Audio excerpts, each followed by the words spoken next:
How to find a Walmart working promo code. Let's get started. Launch your preferred browser.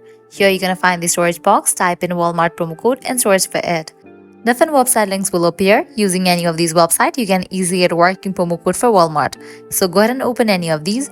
For instance, I'm gonna open this one, Coupon Follow. You can also try this one website as this is a legit website, and in this website you're gonna find amazing offers and deals for Walmart. Just scroll down and check out the offers. You can see that $150 off, $10 off, $20 off, and many more. Hit towards any of the offer that you want to grab, just click on it. With that, you're gonna get the code for it, copy it, then click on redeem at Walmart. You'll be directed to the official website of it. Once you're in the website, you can log into your account, make your purchase, and proceed to checkout.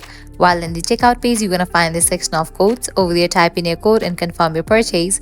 With that, you're gonna get the discount. Likewise, you can also try out other offers, as in this website, you're gonna find amazing offers and deals for Walmart. Just scroll and check. Lastly, what you can do is you can also try out these website, as these website will also provide you working coupon code for Walmart. So this is how you can easily find a Walmart working promo code.